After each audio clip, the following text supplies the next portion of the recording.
Namaste.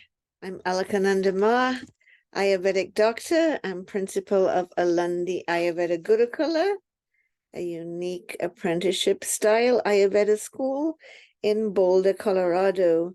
We're continuing our series on Dinacharya, the daily routines of Ayurvedic self-care.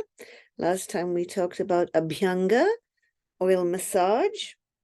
That is followed by exercise. Oiling is followed by sweating.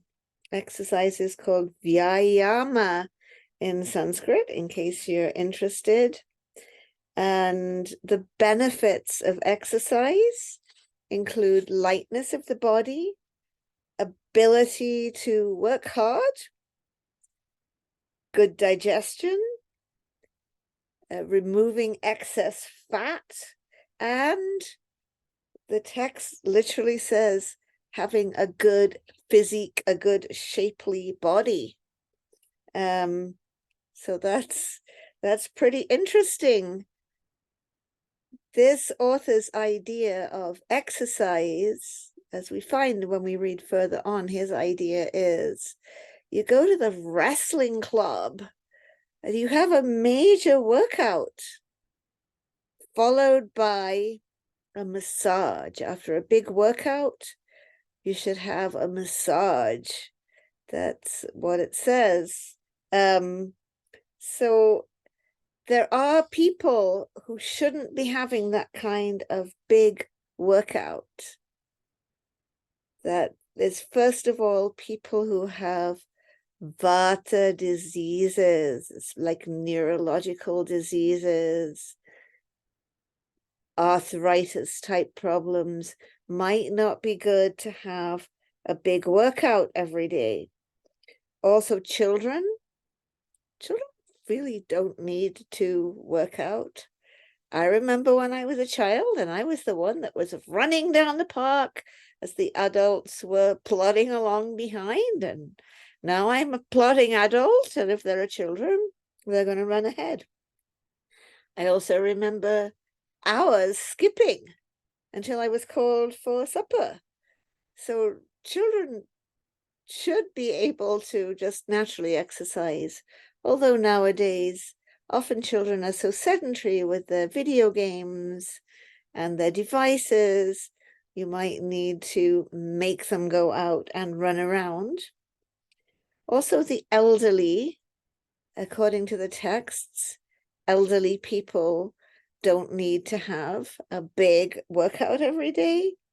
And if you have indigestion, don't have a big workout that day. So who should exercise? That is to say, a big workout like at the wrestling club. Strong people, people who have fatty food, can exercise in the proper weather to exercise, when it's cold or when it's spring, when it's not too hot. How much should you exercise? Now, this is a really interesting one. It is said that you exercise to half capacity. What is half capacity? You exercise until you break a good sweat. Then you stop. That's very interesting, isn't it? It is a sweat workout. Stop when you break that sweat. Of course, if you're trying to get to the top of, if you're trying to get up to Blue Lake or even climb up to Royal Arch, or it's all steep, you might stop when you break a sweat, have a little rest, and start up again. I don't know. I have never figured out how else to do that. But when it is hot, to avoid problems like heart attack problems and so on, be a little more gentle with your exercise when it's really hot out. And also exercise more gently if you are in those categories, like elderly, people with vata diseases, people with pitta disorders also. And if you have indigestion, take it a little more gently. If you have pitta problems, vata problems, indigestion. After exercising, have your massage. What kind of problems could be caused if we overdo it with exercise? There are a number of problems we can get. Excess thirst, emaciation. Exercise bulimia can cause severe emaciation. That's a type of eating disorder where one eats and then really, really over exercises to try to get the weight off. There could be severe breathlessness, like getting winded, also bleeding diseases, exhaustion, feeling debilitated, cough, fever, or vomiting. So you really have to judge your exercise correctly. Don't overdo it. That's the problem when we're in competitive sports. We have to keep pushing ourselves. That isn't necessarily good for our health. The idea of exercising to half capacity is we keep increasing that half capacity. So that way we can get more and more exercise.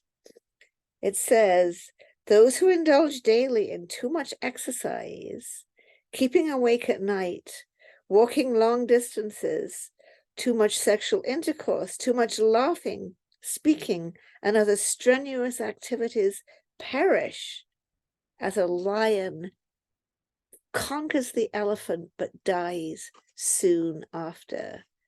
I remember this actually happened to me one day when I was walking down the street, and a woman rushed out of her house and asked me to come and help her pick up an elderly man.